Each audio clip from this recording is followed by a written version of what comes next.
The flu season is upon us. Which type will we worry about this year? And what kind of shots will we be told to take? Remember the swine flu scare of 1976? That was the year the U.S. government told us all that swine flu could turn out to be a killer that could spread across the nation. And Washington decided that every man, woman, and child in the nation should get a shot to prevent a nationwide outbreak, a pandemic. Well, 46 million of us obediently took the shot. And now 4,000 Americans are claiming damages from Uncle Sam amounting to $3.5 billion because of what happened when they took that shot. By far the greatest number of the claims, 2/3 of them, are for neurological damage or even death, allegedly triggered by the flu shot. We pick up the story back in 1976 when the threat posed by the swine flu virus seemed very real indeed. This virus was the cause of a pandemic in 1918 and 1919 that resulted in over 500,000 deaths in the United States, as well as 20 million deaths around the world. See how easy it is to... Thus, the U.S. government's publicity machine was cranked into action to urge all America to protect itself against the swine flu menace. Influenza is serious business. During major flu epidemics, millions of people are sick and thousands die. Well, this year you can get protection. The vaccines are safe, easy to take, and they can protect you against flu. So roll up your sleeve. Protect yourself.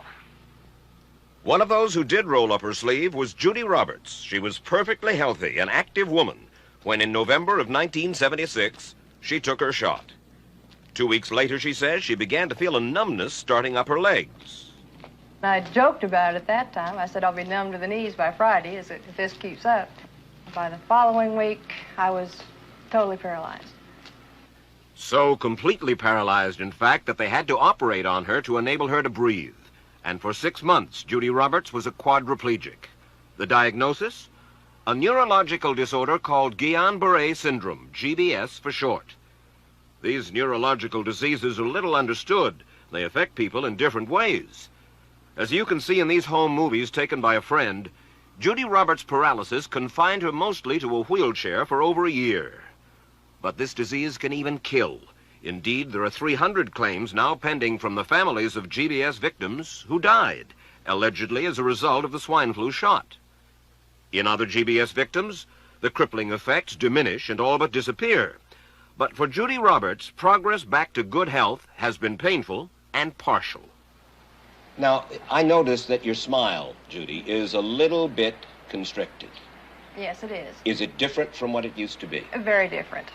I have a greatly decreased mobility in my lips. And I can't drink through a straw on the right-hand side. I can't blow out birthday candles. I don't whistle anymore, for which my husband is grateful. It may be a little difficult for you to answer this question, but have you recovered as much as you are going to recover? Yes, this is it. So you will now have a legacy of braces on your legs for the rest of your life? Yes, the weakness in my hands will stay and the leg braces will stay.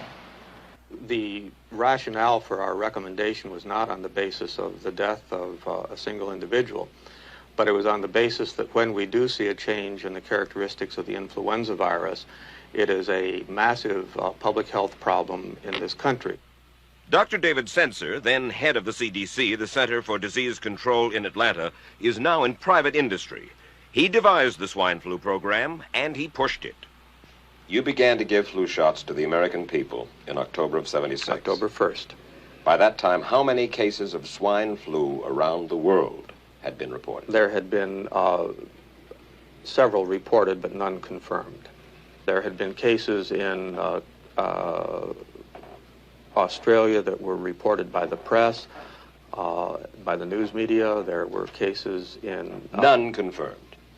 Did you ever uncover any other outbreaks of swine flu anywhere in the world? No. Now, nearly everyone was to receive the shot in a public health facility where a doctor might not be present. Therefore, it was up to the CDC to come up with some kind of official consent form, giving the public all the information it needed about the swine flu shot. This form stated that the swine flu vaccine had been tested. What it didn't say was that after those tests were completed, the scientists developed another vaccine and that was the one given to most of the 46 million who took the shot. That vaccine was called X53A. Was X53A ever field tested? I can't say. I would have to... It wasn't. I don't know. Well, I would think that you're in charge of the program. I would have to check the records. I haven't looked at this in some time. The information form, the consent form, was also supposed to warn people about any risks of serious complications following the shot. But did it? No, I had never heard of any reactions other than a sore arm, fever, this sort of thing. Judy Roberts' husband, Gene, also took the shot. Yes, I looked at that document. I signed it. Nothing on there said I was going to have a heart attack or I get Guillain-Barré, which I never heard of. What if people from the government, from the Center for Disease Control, what if they had indeed known about it? What would be your feeling? They should have told us. Did anyone ever come to you and say, you know something, fellas? There's the possibility of neurological damage if you get into a mass immunization program. No. No one ever did? No. Do you know Michael Hapwick? Yes. Mm-hmm. Dr. Michael Hapwick directed the surveillance team for the swine flu program at the CDC. His job was to find out what possible complications could arise from taking the shot and to report his findings to those in charge. Did you know ahead of time, Dr. Hapwick, that there had been case reports of neurological disorders, neurological illness, apparently associated with the injection of influenza vaccine? Absolutely. You did? Yes. How'd you know that? By review of the literature. So you told your superiors, the men in charge of the swine flu immunization program, about the possibility of neurological disorders? Absolutely. What would you say if I told you that your superiors say that you never told them about the possibility of neurological complications? That's nonsense. I can't believe that they would say that they did not know that there were neurological illnesses associated with influenza vaccination. That simply is not true. We did know that. I've said that Dr. Hapwick has never told me of his feelings on this subject. And he's lying. I guess you would have to make that assumption. Then why does this report from your own agency, dated July 1976, list neurological complications as a possibility? I think the consensus of the scientific community was that the evidence relating neurologic disorders to influenza immunization was such that they did not feel that this association was a real one. You didn't feel it was necessary to tell the American people that information? I think that over the years we have tried to inform the American people as fully as possible. As part of informing Americans about the swine flu threat, Dr. Sensor's CDC also helped create the advertising to get the public to take the shot. Let me read to you from one of your own agency's memos planning the campaign to urge Americans to take the shot. The swine flu vaccine has been taken by many important persons, he wrote. Example, President Ford, Henry Kissinger, Elton John, Muhammad Ali, Mary Tyler Moore, Rudolph Nureyev, Walter Cronkite, Ralph Nader, Edward Kennedy, etc., etc. True?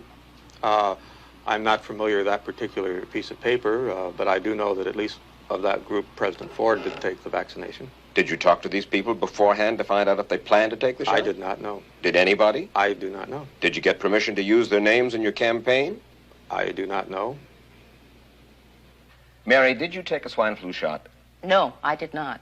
Did you give them permission to use your name saying that you had or were going to? Absolutely not. Never did. Did you ask your own doctor about taking the swine flu shot? Yes, and at the time he thought it might be a good idea.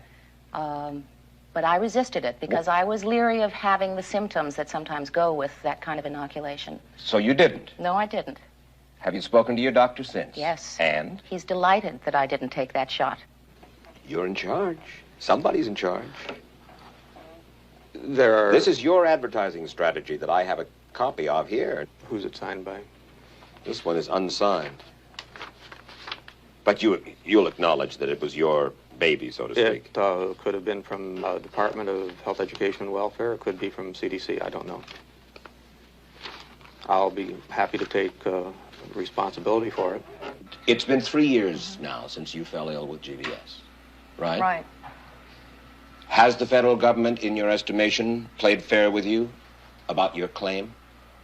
No, I don't think so. It seems to be dragging on and on and on, and really no end in sight that I can see at this point. I think the government knows it's wrong. If it drags out long enough, that people will just give up. Let it go. I am a little more adamant in my thoughts than my wife is, because I told Judy to take the shot. She wasn't going to take it, and she never had shots. And I'm mad with my government because they knew the facts, but they didn't release those facts because if they had released them, the people wouldn't have taken. And they can come out tomorrow and tell me there's going to be an epidemic, and they can drop off like flies next to me. I will not take another shot that my government tells me to take. Meantime, Judy Roberts and some 4,000 others like her are still waiting for their day in court.